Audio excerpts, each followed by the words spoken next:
Okay, hi guys. So this will be a series of videos of me trying to walk you guys through the problems on Jason's practice exam 1 for Holly's Chem 1 class. Alright, so let's just jump right into it.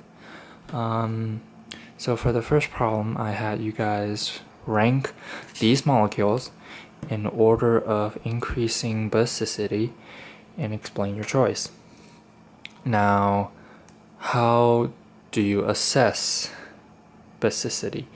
You can assess basicity by evaluating the stability of the base, okay? So the stability of the base. So if a base is very stable, that would mean that it is low in basicity, okay? Stable base equals low basicity.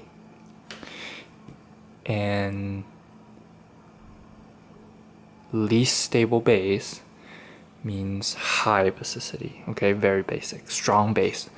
Okay, so how do you evaluate the stability of the base? And ARIO, which I've written out here in vertical form, would be your greatest tool. So yeah, but first, the criterion to apply ARIO, let me remind you guys, is to make sure that your molecules are in their conjugate base form, okay? In order to apply ARIO, you must make sure that you are looking at the bases, the molecules with the negative charges.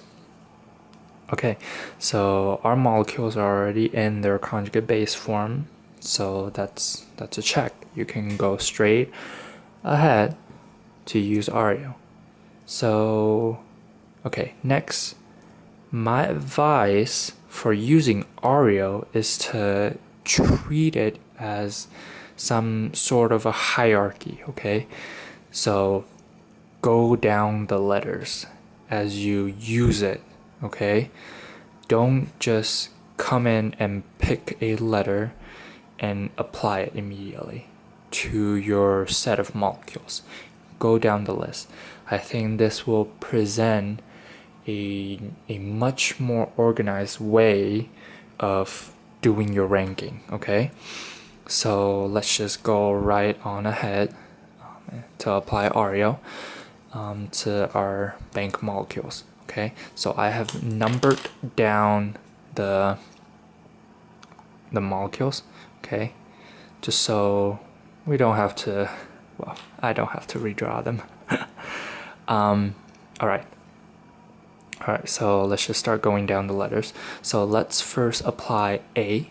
A is for atom effect, and atom effect describes that the more electronegative the atom is, and the bigger the atom is, the more stable the base would be. So okay, so the more electronegative the atom is, the bigger the atom is, the negative, it will be better to stabilize the negative charge. Okay, all right. So, and you have to apply atom effect to the atom that's directly holding the negative charge. Okay. All right. So let's just start looking at the one atom that has the negative charge on it. So, okay, so from our set of molecules here, we have 3 different atoms, right? They're holding the negative charge. So, in these 4 are carbon atoms, and between these 2 are the nitrogen atoms, and then we have this last one, which is Se. Well, this is selenium. Well, what is selenium? Where is selenium in the periodic table, and how do we apply atom effect to it? Well, selenium is actually underneath sulfur on the periodic table, so it is bigger than sulfur, and sulfur is in turn bigger than oxygen. So based on the atom effect, selenium being bigger than sulfur, selenium would be able to handle the negative charge better than sulfur, okay? And sulfur would be able to handle its negative charge better than oxygen, okay? Now, oxygen versus nitrogen. Oxygen is more electronegative than nitrogen, so it would be better than nitrogen in holding the negative charge, okay? So here's how you would, because selenium and nitrogen are not in the same column or row, here's how you could apply the atom effect, okay, in this case. Because oxygen is more stable as a base than nitrogen.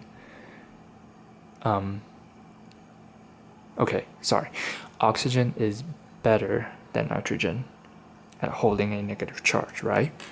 Now, sulfur is better than oxygen.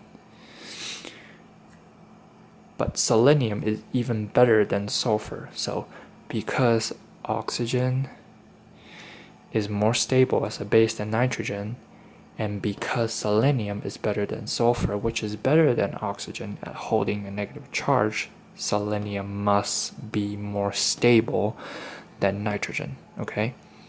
All right, so yeah, so number 7 would be our most stable base, okay? And being the most stable means it is the weakest base, so lowest basicity. So I have here, let's just start ordering them. So I have 7 here, less than the molecules with the nitrogen atoms. Because right now we're using atom effect, let's not jump down yet, okay? Let's take it step by step. Again, it'll be a little bit more organized that way. Because we're just on the atom effect, we're not able to distinguish between these two, okay? So let's just group them together for now, okay? And the nitrogen atoms will be more stable or weaker as a base than the carbon atoms, right? Than the ones with the carbon anions, okay? All right, so we have our preliminary ordering. So in order to distinguish these subgroups, let's move down to the second letter, which is resonance. All right, so resonance effect describes that the more resonance structure there are, the better the negative charge would be spread throughout the molecules, so making it more stable. Okay, so more resonance structures equals more stable base. Now not only having more resonance structure means more stable base, if you are able to move the negative charge up to a more electronegative atom, that also adds a whole nother level of stability to the base. So if you are able to, like in any of the resonance structures, if you are able to move the negative charge to another electronegative atom, okay, which would be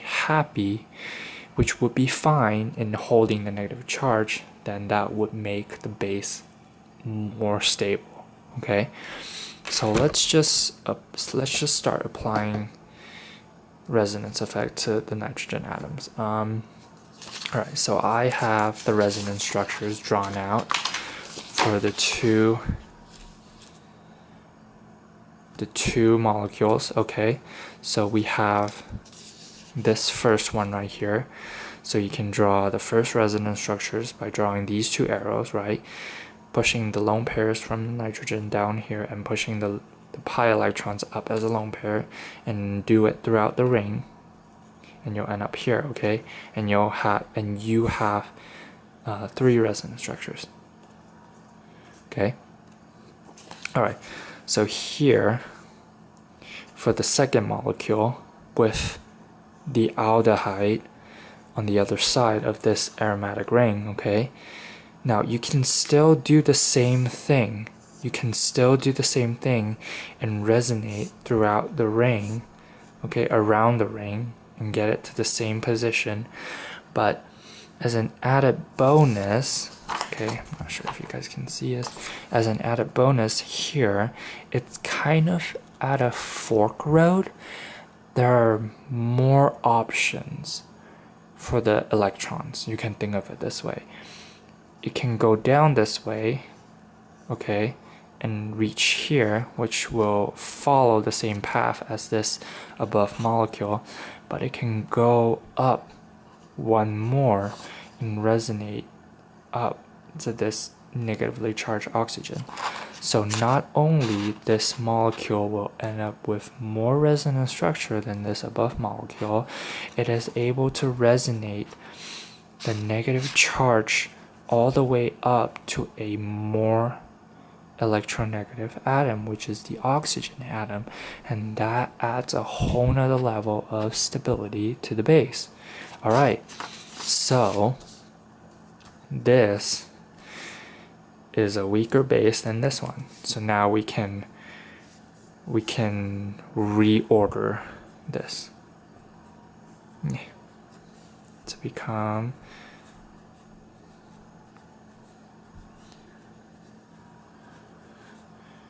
like this. Okay, great. So let's apply resonance again to the carbon atoms and hope that there will be some distinguishing factors. All right, so first off, can these two do resonance? No, they cannot, because the negative charge is directly on an sp2.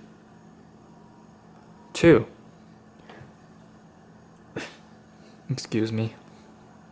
Okay, so when the lone pairs are directly on a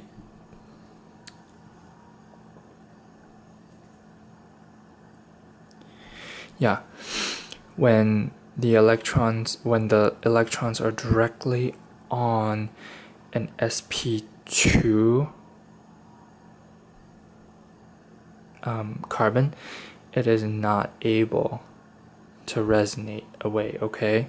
You cannot draw resonance structures for this, okay? There's just no way. There's hydrogens here. You cannot move this elsewhere and break octet and maintain the octet. So these two cannot do resonance. Can these two do resonance? Yes, they can. In fact, they can do, like, if you these two molecules will be the same, will have the same type of resonance structures as this. If you just replace the nitrogen atom with the carbon atoms with the negative charge, it will follow the same path all the way down here. Okay, so it's just similar to the resonance structures for this. Okay, all right, so these two can do resonance, while these two cannot. And because resonance is, second on the list, these two will be weaker as a base than these two. So we can already start to refine our order here.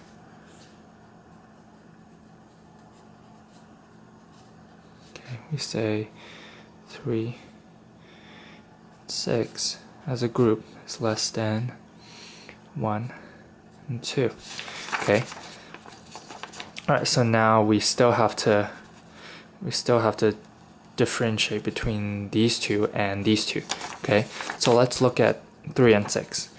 Okay, so, well, they have this fluorine atom here.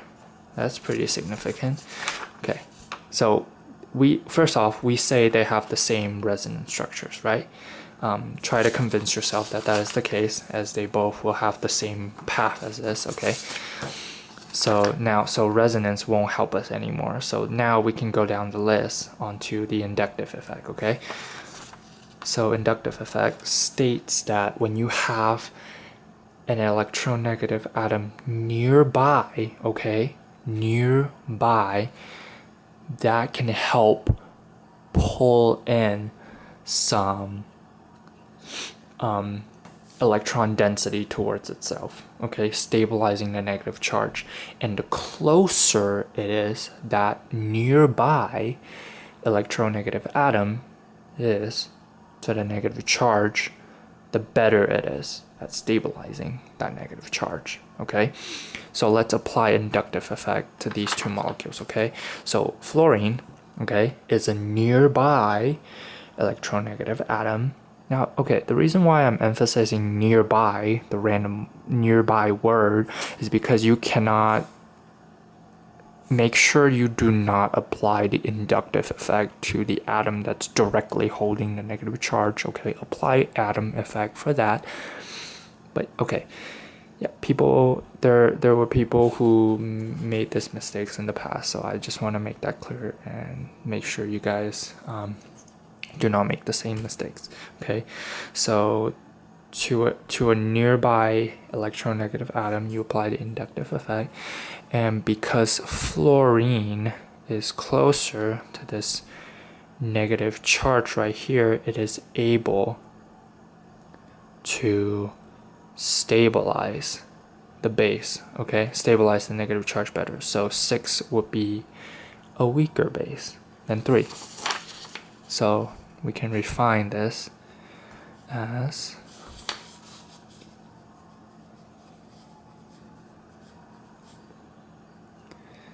it says 6 is more stable than 3. And then let's take a look at 1 and 2. This is also quick because fluorine is closer to the negative charge here than this fluorine. So 1 is more stable than 2. So we can refine, I just repeated that. That's supposed to be that symbol.